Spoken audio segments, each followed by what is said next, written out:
Constant friend indeed. You were right there, providing for me. God bless you. God bless you. You're listening to us on 107.5 uh, WECU on your radio dial and 1570 AM on your radio dial. Awesome radio. God bless everybody. How are you doing today? This is a great day to be alive, and we're going to talk about a subject that we all could benefit from as men. I have with me today, I am Pastor Tremaine Forbes of Kingdom Heaven Ministries, right here in Greenville, North Carolina. And I have with me, Pastor Dan Lawson, United Gospel Outreach, Kinston, North Carolina, and I'm streaming to or tuning in today from the great city of Morrisville, North Carolina. it's a very beautiful city. Yes, it is. Beautiful city. And you, And over that Farrow, Kingdom of Heaven Ministries here in Greenville. well, yesterday I gave Pastor Lawson a call and we talked about a couple of things. And one of the things that he told me that he was going to preach on, which I guess he's already preached on yesterday, is the worst fish in the world. It is the worst fish in the world. I don't know if you ever had it. I mean, I remember my first time as a child. I had on a pizza. I had anchovies, and I said, "My God, that's a terrible tasting fish." But this is the worst fish of them all. Selfish. The selfish. Corny joker. I should give you a corny joke alert before that. But this is the worst fish of all times. And it can make you salty, since we're talking about anchovies. Pun intended. So anyway, I want to talk a little bit about what is a selfish person, and then my constituents will be able to come in, and we're gonna pass this ball around. First of all, let's talk about selfish. And I went to a leading psychology magazine and got these definitions. Do you have a selfish person in your life? People who exhibit selfishness tend to have a pattern of acting in their own self-interest and no regard for who they may hurt along the way. It can be exhausting and painful to have a relationship with a selfish person who doesn't seem to care about you or your needs.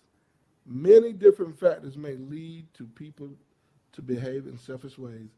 If you're impacted by someone's selfish behavior, there are certain ways you can approach the relationship to protect yourself. But we're going to go past that a little bit. Selfishness can be defined as the trait that leads people to frequently act in their own interests without any regard for how their actions could impact others. That's the problem.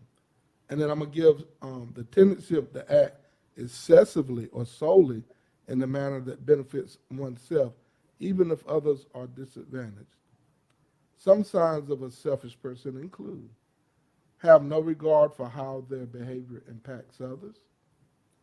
That's number one. Number two, consistently acting in their own self-interest instead of meeting the needs of others. Number three, having no empathy for the suffering of other people. Number four, showing no remorse when they've hurt other people. Number five, using manipulation tactics to get what they want. Number six, always asking for favors but never repaying them. Number seven, being unkind. All kindness comes with a price.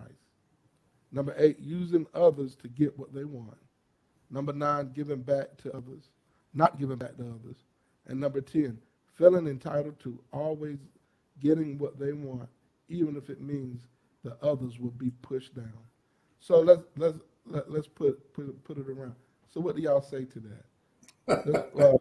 What did you talk about, Pastor Lawson, when you talked about self? Well, first of all, we don't see many people like that in the church, do we? We can. It depends on how many people you got and how often You ask them for something because we selfish do show up, and sometimes it manifests in different ways. Well, according to 2 Timothy chapter 3, that person, that particular fish, Mhm. is going to show up a lot in these last days. Oh, So here's what 2 Timothy 3 says. Beginning at verse 2, it says, "Men shall be lovers of their own selves." mm, That sounds a little selfish, doesn't it? yeah, it does. "Covetous, boasters, proud, blasphemers, disobedient to parents, unthankful, unholy, without natural affection, truce breakers, false accusers, incontinent, fierce, despisers of those that are good, traitors, heady, high-minded, lovers of pleasures more than lovers of God." Mm, Now, that, according to the scripture, this type of person is going to show up even the more in these last days. mm. Elder. Well, the thing come to me, they're singing out the same hymn book with the same note. Me, me, me, me, me. So, yeah, there's a lot of that going on. And Boy, you guys are on fire this morning, aren't you? but that's really what it is, and when you first brought it up, I was thinking it's something that I know we don't know nothing about, but they use the term the sandbox, in other words, when you were kids, you should have learned this stuff, share, that's one of the things you learned in, kindergarten, share. But what has happened as the world has moved, and I don't know if it's just the world has moved, I just think we see it more.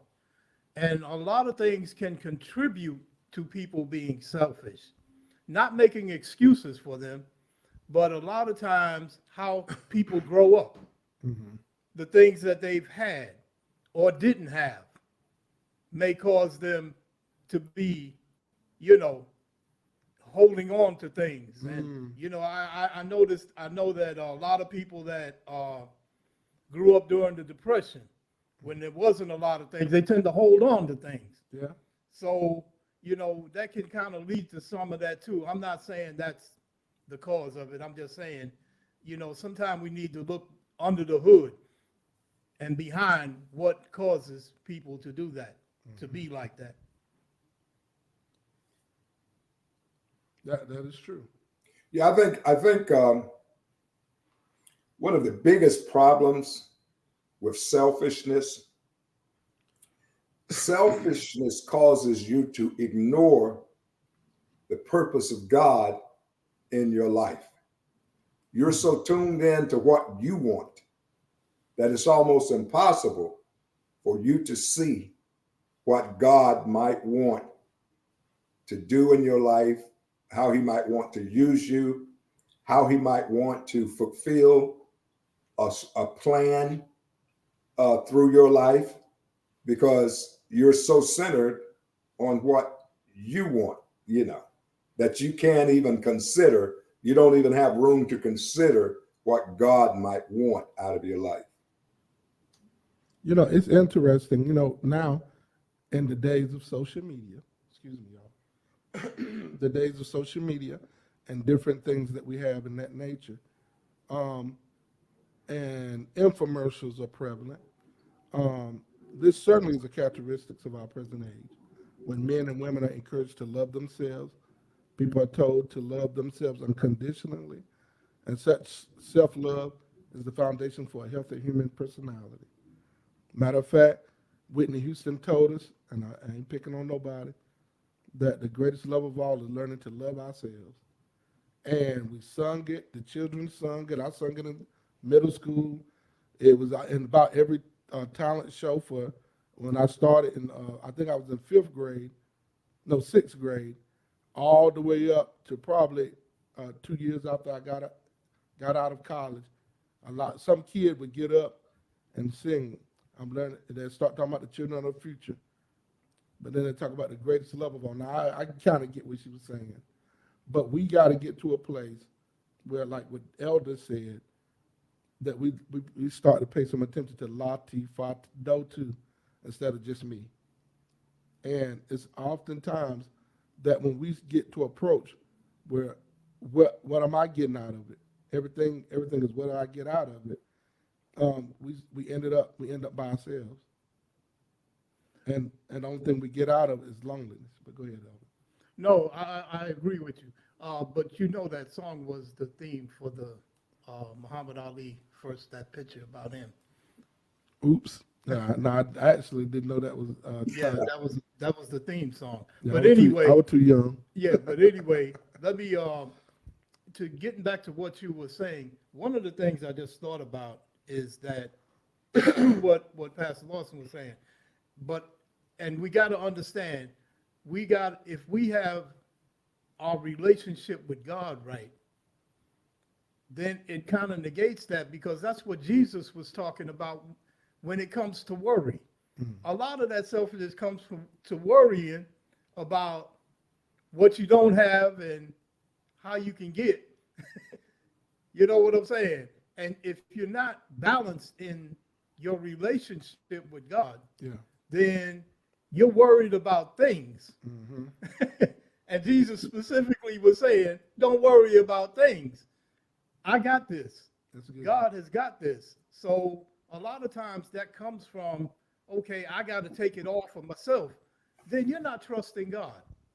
And you're not looking at what his involvement in your life is. I don't know if that makes, I think, that's what I see with that.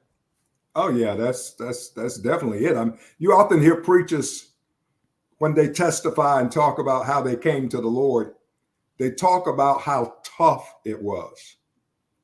Because, basically when you're dealing with God for the first time, God he's not flexible. He doesn't have to be flexible. He doesn't, we like give and take, where you can push a little bit, you can push back. But with God, you don't get that opportunity to push back. When it's time for him to reel you in, like he did Paul on the Damascus road, he's going. You're not going to have a choice in the matter.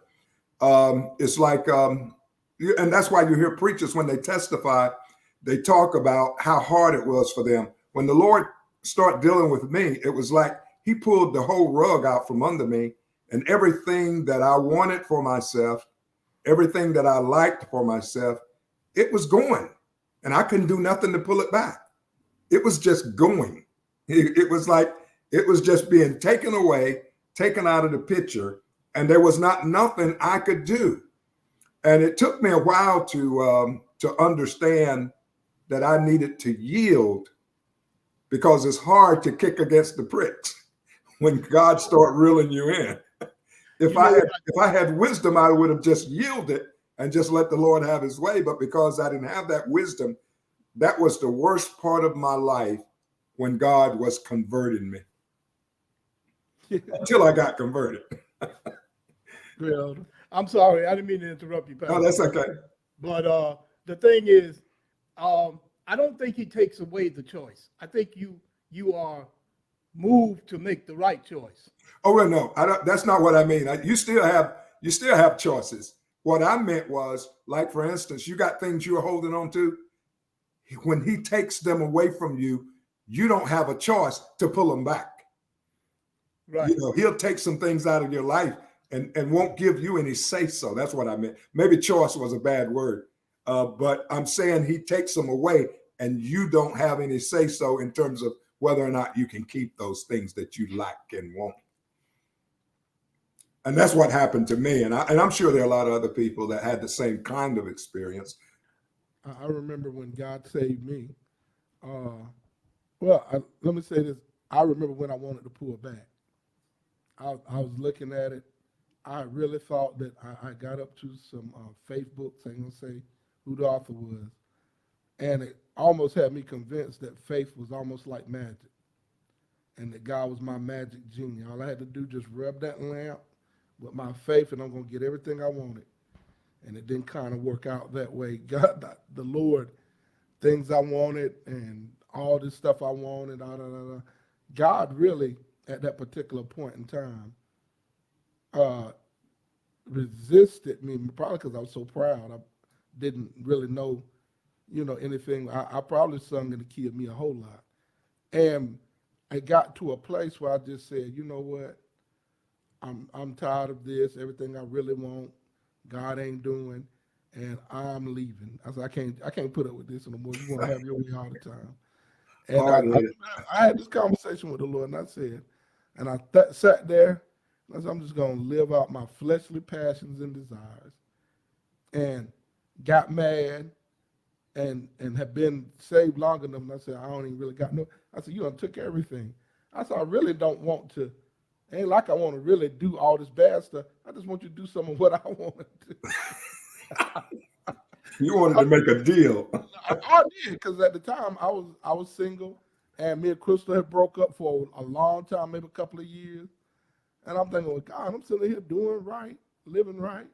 At least you could do this. Go and give me the woman I want, put some money in a brother's pocket, and y'all. And I'm going on.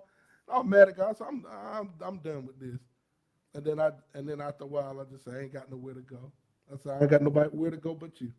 And not that, but I just lost the desire for sin that I was telling him I was going to do. I didn't have it that strong. I just said, man, I said, I'm just going to sit here and wait on you. And I hated that part. I'll be honest with you. I hated that part. But then that, like you said, that transformation.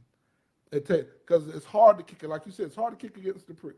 It's hard to kick. It's tough. It's so hard to take your foot and kick against an ox goad. That's what it's talking about. Yeah. And it's talking about having a spike that they would take sometime to make an ox go a little forward. They just give them a little prod. A big thousands of pounds of an ox, all that power. All it had to do is get a little prod, and he'll move on. Now they use a little electric prod to do it. You got something you really want to say? Oh, no. I was just listening. I think the thing is, he brings you to that place Yes. where the logical decision, he brings it to, or as it says somewhere in scripture, your reasonable service. Yes. It's reasonable for you to make this decision. Go ahead, Elder. The other stuff, that no longer works. So, and I think that's when God chooses us, that's where he brings us to the place where it's only logical to make this decision. Yeah. I could make the other decision, but that don't make sense anymore. That don't look good. Yeah. So, And that's what really happened. I'm like, man, I said, I already know it. I got to a place where I knew how sin worked. And I thought to myself, I can't go. It's almost like you take a good shower and then somebody say, hey, come and play in the mud. Like, nah, I don't think so. And no more of that for me. In Romans 12:3, for I say through the grace given to me, to everyone who's among you, not to think of himself more highly than he ought to think, but to think soberly. Now that's the part. But to think soberly as God dealt to each one a measure of faith. We must see ourselves as we really are, both the bad of what we are in the flesh and the glory of what we are in Jesus Christ. Now the thought process come to me when it says to think soberly. Have you seen people that got liquid courage, but then when they were sober, they like, nah, I ain't about to jump on this person. But somebody might have got too intoxicated and their sensibilities got thrown off and jumped into something and about had their life tore up. And then they were like, man, I drunk too much. I had too much of me. I'm past the mic. no, that's true. Yeah, I remember that liquid courage. Yeah. It would get you in all kind of trouble. And Yeah. we got to this selfish thing. This is a big, it's a problem that takes us into areas that we don't need to be. Yeah. And it's destructive. Yeah. I was listening to the famous Les Brown talk about one of the biggest mess ups he did was when he lost Gladys Knight as a wife. And he said he was so sorry because a lot of it came because of that selfishness. and so many relationships that we have, we make choices for ourselves without God that actually become choices against ourselves when we just could have humbled ourselves and maintained a better situation. But on that note, you listen to Real Talk for Real Men on 107.5. We'll be back after the sponsorship break. Awesome Radio Network, WECU, 1570 AM and 107.5 FM. Looking for a job worth talking about? Teaching is creative, collaborative, and intellectually challenging. See why teachers have better work stories at teachdfw.org and learn more about becoming a teacher. Brought to you by Teach and the Ad Council. Here's a minute to inspire fresh hope in your busy day. Many of us have a distorted perception of God. Some people see him as a God of wrath, just waiting to punish us when we step out of line or break the rules. But if we see God as the great punisher, our relationship with him becomes one of fear and increased guilt. However, the more we know the true character of God, the more we can recognize his undeserved forgiveness. Think about the truth of Romans 4. Blessed are those whose transgressions are forgiven, whose sins are covered. In light of our guilt, we will feel more humbled when we focus on his love, his full forgiveness. This Hope Minute was brought to you by Hope for the Heart. To learn more, go to hopeminute.org. This is Awesome Radio, WECU, 1570 AM and 107.5 FM. Surely in the family, God is with me. Surely in the family, God is with me. Surely in the family, God is with me. Well, we're back on Awesome Radio, Christian Media with the Spirit of Excellence, and 107.5 FM and 1570 AM. We are talking about some great things on today. Pastor Lawson and Elder Nat, y'all work a few minutes and just tell us more about this selfish thing. Well, let me give you three serious issues with being selfish. These are three serious issues that I looked at when studying this selfishness. The first one, of course, is the issue of ignoring the purpose of God in your life, which is a big deal. Because at the end of the day, you go through this life and you never fulfill the purpose of God. Now you got to face him in the judgment. So it's a big deal to be so selfish that you totally ignore God throughout your selfish life. The other one is the second issue, which is critical, is that you never get to the point where you understand how you're supposed to use your gifts, talents, abilities, and resources to serve others, serve those around you, help those that are less fortunate than you. And God forbid that you would ever have a selfish leader.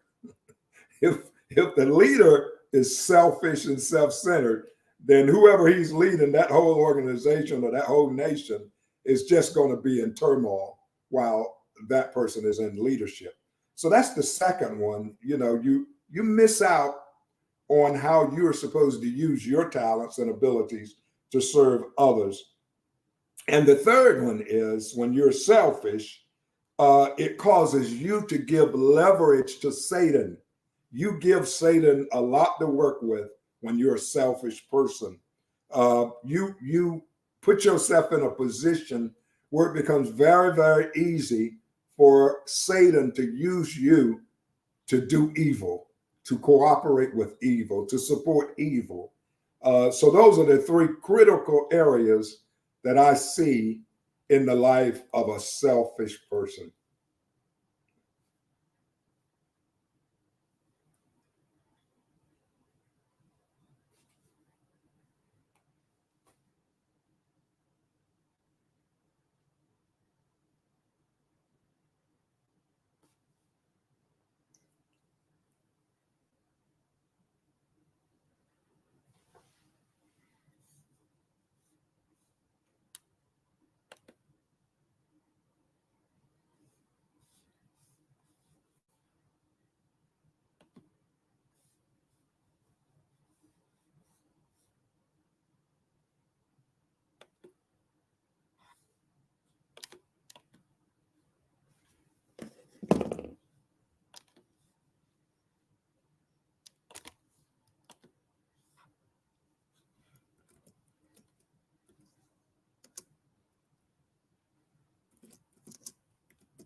Elder, I can't hear you.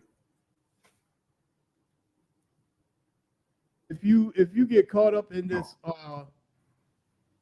thing that it's all about me, then you're not just hurting yourself, you're hurting the folks around you. Yeah.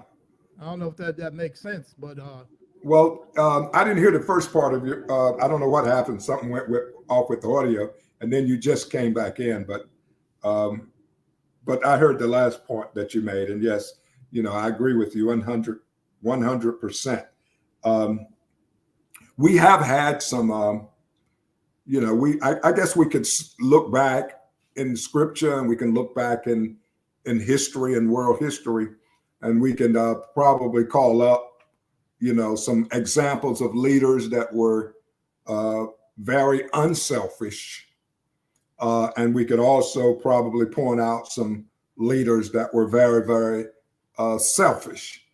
And of course, you can see the difference in what they were able to achieve, in their life. I mean, you look at Germany with Adolf Hitler, probably one of the most self-centered leaders that Germany may have ever had, and you can look at what happened to Germany under him. In America, you might want to point out that maybe George Washington was unselfish. I don't know. There probably could be some different opinions about that. But the point is that when you look at leaders, whether it be national leaders or leaders of organizations, you can see the effect of being selfish or unselfish on what they are able to to achieve. So it's real important. You know what I was thinking as you was just talking? Jeroboam lost the kingdom, didn't he? Yeah. And overtaxing is a sense in itself is selfish. Yeah. I mean, he listened to the wrong voices, and I think a lot of that comes from listening to the wrong voices. He was listening to the young guys when he should have been listening to the old fellas. Should have been listening to the elders. And but it really is something that we have to really look at in ourselves, and we always get chances. We get chances to help others. Yeah, we do. And you if it's not in you, I think it's something that really, when you really get into God and you're into the Word, that comes through, because that's what it's all about. The Word is going out and reaching others. It's not about you, just like you preach the Word from the pulpit, but the Word ain't just you preaching the Word, but you got to live the Word too. Yeah. You see what I'm saying? So, and when you're into the Word is always talking about. Jesus was just out there helping other people. It wasn't about him helping himself. I think the gospel in general, that's what it is. Well, you say that, and I agree with you 100%. But let's face it, there are a lot of people in this day and time that are attracted to the gospel. Attracted to church organizations, not because of the gospel, but because of selfish reasons. They see things in the organization of the church. They see things in the church environment that attracts them. And it's not always the truth of the gospel of Jesus Christ. It's other things. They see the wealth, a lot of the wealth that's in the church now that historically may not have been there. For instance, when you got an evangelist or preacher that over his term of ministry, he rakes in over $1 billion for himself, not for the church, but his own earnings, his own revenues for himself have been more than $1 billion, all coming through the ministry. To me, that's almost an obvious situation of selfishness. First of all, what are you going to do with all that money? You have an opportunity right now to use it to be a benefit to your fellow man, but no, you're piling it up for yourself. I think that would be a situation that would be equivalent or worse to the rich man and his barns. I'm gonna tear down these old barns because they're not enough. I'm gonna build me some big barns. And let me stop because I can't see the clock, but you can. So you go ahead and finish up for us. All right. Okay. You're listening to 107.5 WECU and 1570 AM. Real Talk for Real Men. We'll be back after this commercial break, and we'll see you then. This is Awesome Radio, WECU, 1570 AM, 107.5 FM. Adopt US Kids presents Multiple Choice Parenting. You've accidentally cut your daughter's bangs unevenly. Do you A, line things up a centimeter from her hairline? Man, oh man, oh man, oh man, oh man. No. Sweatbands are so hot right now. Everyone's wearing them. Like that basketball player and that other basketball player. B, get spiritual. Mom, where did all the mirrors go? A reflection could never capture our true selves. Huh? Beauty is within. C, look on the bright side. Less time blow drying, more time texting. Or D, show empathy. Mom, you really don't have Ta-da!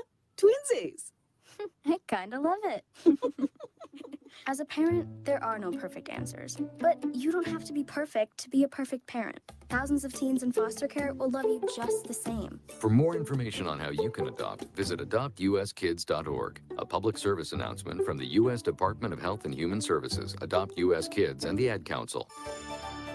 Can your state reporting hotline be available to all?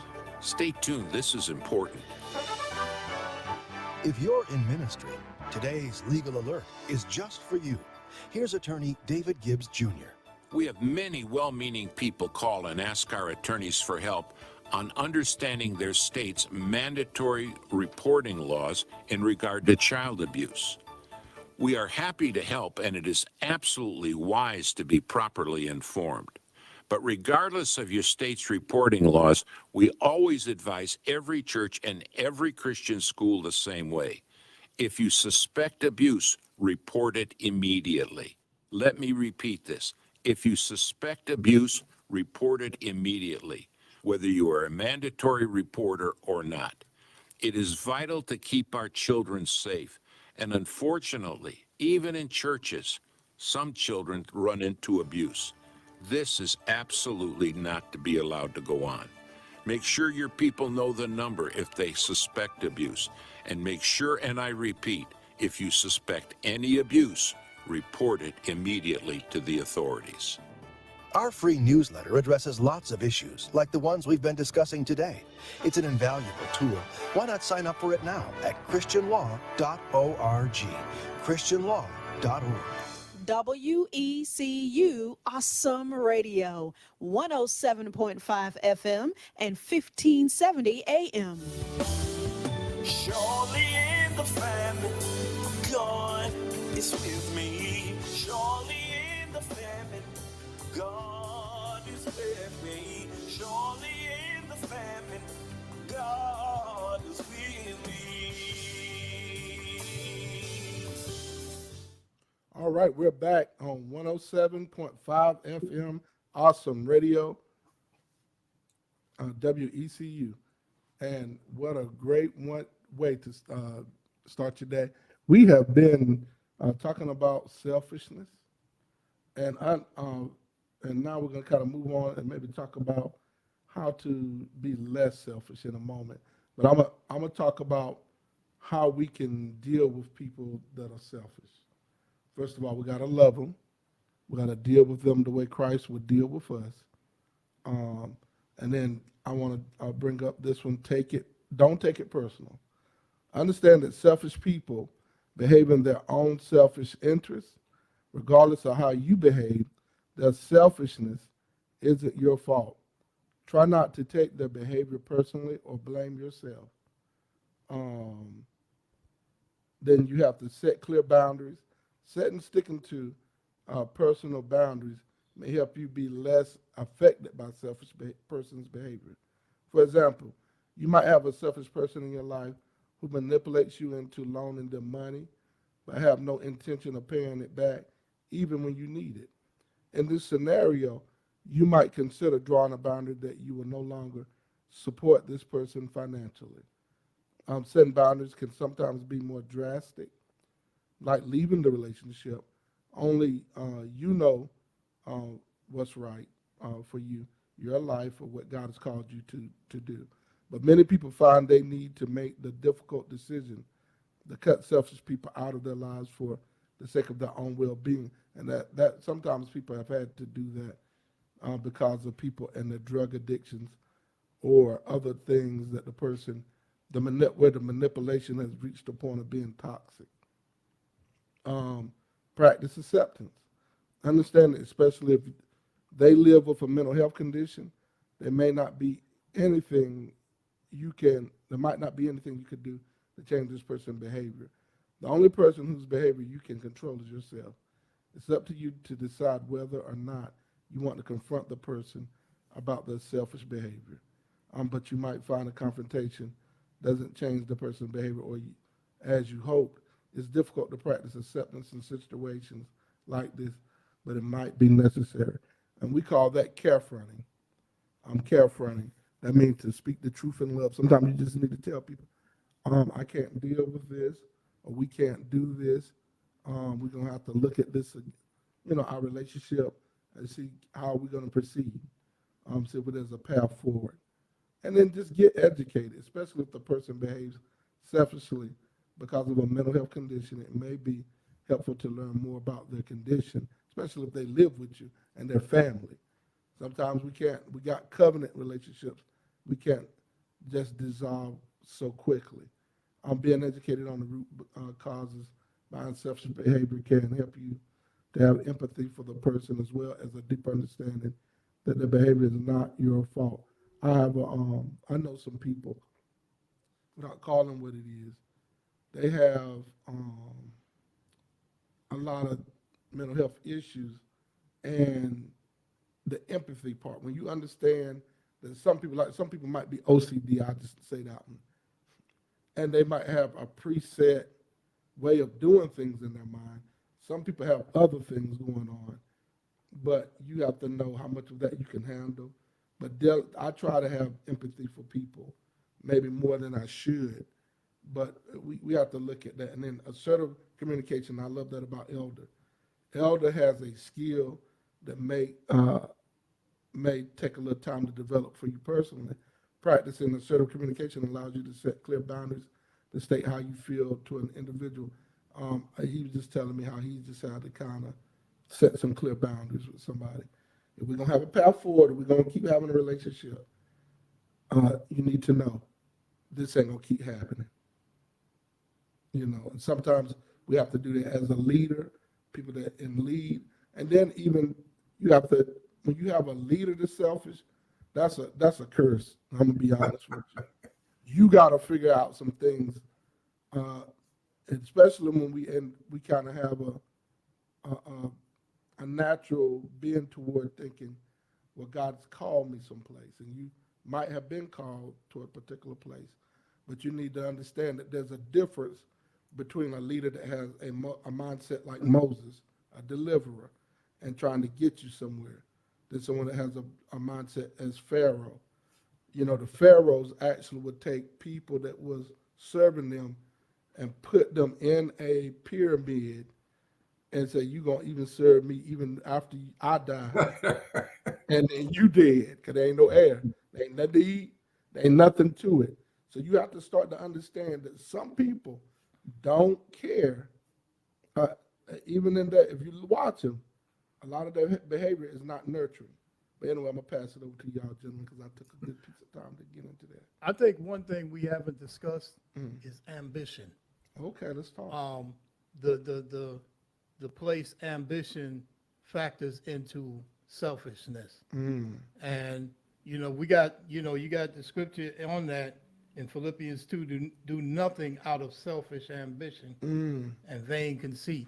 And a lot of times ambitious people, there's nothing wrong with ambition, but a lot of times people put that in front of people. Right. For lack of a better way to look. They put that first. I've got to get my place, get my degrees, and get my stuff, and get mine, and I got a goal where I got to get to. And as you do that, you're forgetting about the people in your life that's there along with you, And then I've heard of people having gotten to those places, and then they talk with regret.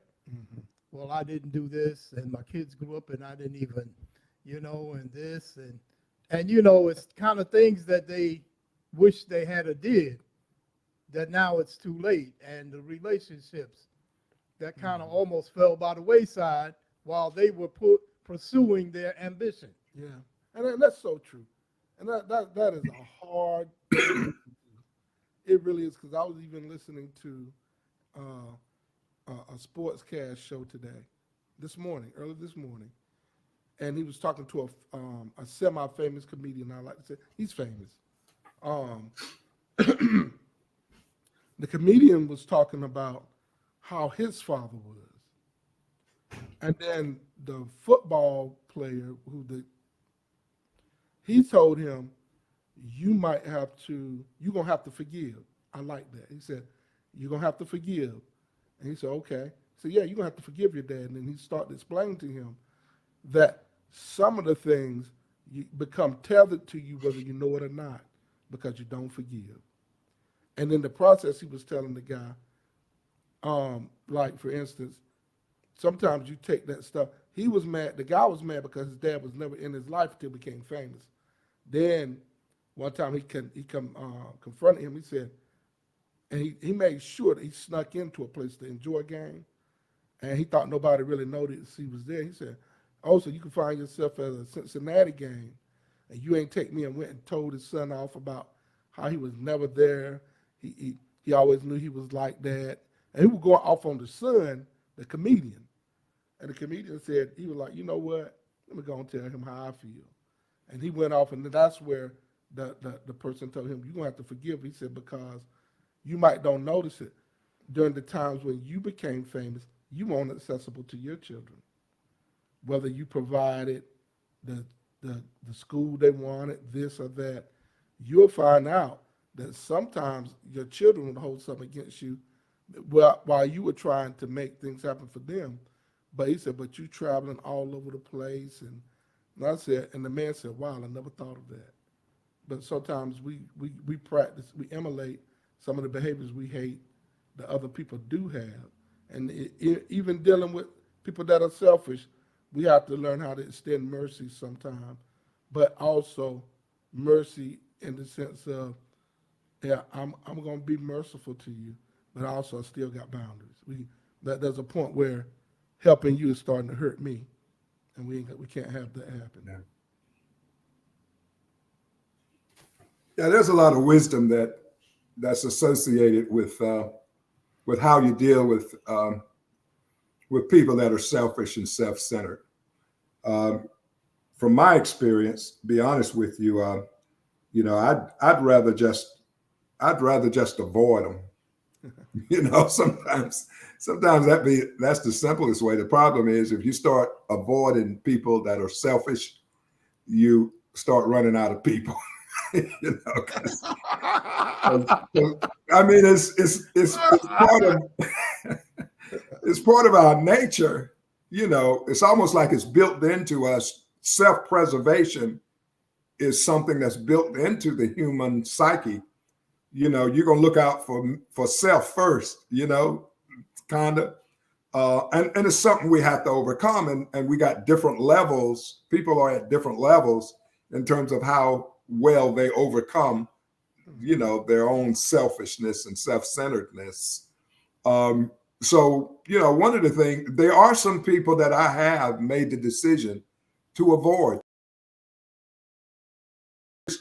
There are some people that I made a decision that I'm just going to stay away from these people. And there are scriptures that tell you that there are cases where you should depart from some people and have nothing to do with them and blah, blah, blah,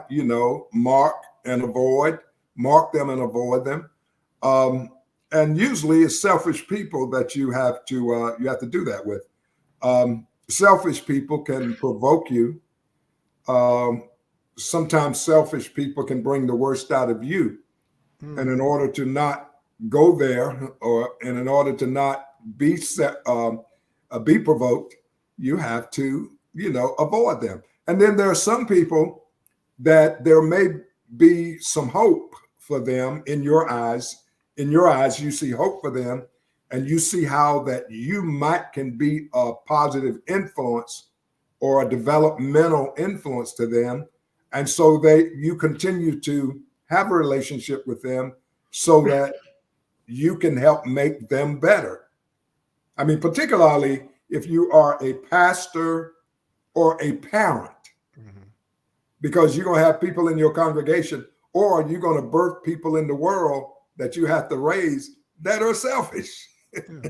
And so now you got a relationship whereby you are responsible to develop that person up out of that selfish attitude that they're in. So that's a whole different story right there. So, it's all over the place in terms of how you would deal with selfish people. And you kind of covered a lot of that in your opening statement there, that you were reading about, different relationships, different circumstances, have different requirements on you in terms of how you will relate to people that are selfish. Well, yeah. And like I said, a lot of times it's born out of different things. And ambition is one. Actually, it's a major one. Yeah. That's why the scripture tells us don't do things, because of that, because we tend to. And there's always going to be a level of self-preservation. I mean, and I think there should be to a certain extent. So we got to keep that balance. Yeah. You know what I'm saying? Because we learned that. I learned that in boot. Okay, dude, you gonna have to take care of you. You know what I'm saying? Because if you don't get out, you can't help nobody else out. That's right. So, a lot of that is there's a place for it, but you can't take it. You can't overdo that and totally disregard other people. Right. And now, what are your thoughts of maybe sometimes us coming to church, and whether you in the top or bottom in the stratification when it comes to leadership, that God puts us in there together almost to work on each other. We become each other's sandpaper sometimes. Yeah. How would you help somebody? Would you help somebody recognize that they're being a little selfish, or they need to think about others? Do y'all ever get to that place where you feel like you have to? How do y'all handle it? What do you do? I think the best way to handle a lot of things is by what you do. Let people see what you do. A lot of times that influences people. You know what I'm saying? You can talk to them. Talking is okay, but doing is better. When you and sometimes it helps, sometimes it doesn't, but it's more what you do than it is what you say. I'm gonna help I think love. You got to keep me on the time because I can't see it, but I think love is the remedy. Love is the remedy. If a person loves God with all their heart, soul, mind, and body, then they're going to be concerned about how God thinks about everything they do. and they're going to find themselves subjecting their selfish desires to God's word. So the remedy is loving God, because if you love God, you're going to gradually not be selfish. And if people that are in your environment are also seeking that same thing, a love relationship with the Lord, then their selfishness is going to decrease too. And of course, as you are in that loving relationship with God, then that's also going to give you that forbearance, whereby you suffer one another, or you forgive one another, you put up with one another's selfishness over time, as all of you, both of you, are developing in the love of God, such that selfishness is moving away from you. And finally, as far as remedy is concerned, Hebrews chapter 12 talks to us about the chastisement of God. And I'm sure selfish people are the target of a lot of that, chastisement, that comes from God, that tribulation works patience, experience, hope, love of God shed abroad in the heart. And that chastening afterwards, it yields the peaceable fruit of righteousness. So, those to me are remedies. Love of God and the chastening of the Lord becomes remedies for a selfish person. I think that's great. That's as somewhere in the word says, the more excellent way. Yeah. Love. And then once you have that love for God, then you will love your neighbor as yourself. And I think when you show that love, that influences people too. I kind of think that's what it is. When they see it and they're around it, you know what I'm saying? You can't be around that. The selfish person can't be around that and it not affect them. I just don't see that. They would have to get away from it. Yeah. If they want to keep being selfish. I totally agree. And I like you said, sometimes you have to model it. And one time, I think my sons were getting confused, different things that they seen me do and do for others. And what it was is that I would give things away to people, but I don't think they saw the calculation of what I was doing. Because sometimes my sons thought, like I've had a son, his last $50, he went up and gave it to somebody that was homeless. And he came and told me, and I just really, I want to say, son, just make sure you ain't getting scammed. And your dad, and then he could take that risk, he's going to come home to me and, whatever. But I saw that, and a lot of times that person might not been homeless in my eyesight. And so I'm thinking, son, you might got, you see these people that's there forever. Sometimes they have a home, and different. So I'm looking, but at the same token, I was glad to see that he wanted to give. He was kind of excited he gave, and I have my other son. He done something similar, and I'm like, ooh. But maybe he should have kind of told him, don't give it all. You get half of it. Yeah. Love him as you love yourself. Yeah, that's so right. You keep half of that. Thank you, Elder. That's some great wisdom to have. But so sometimes, we want to make sure that we love ourselves too, in the midst of dealing with selfish people as well, and making sure that we show that love, that empathy, that sympathy, and we take that time to work with them as we do love them. And all of us have sometime or another been someone selfish or love someone selfish. And we love you, brothers. We pray that you take care of those that you love. Happy Mother's Day to all those that apply. God bless you. We'll talk to you next week.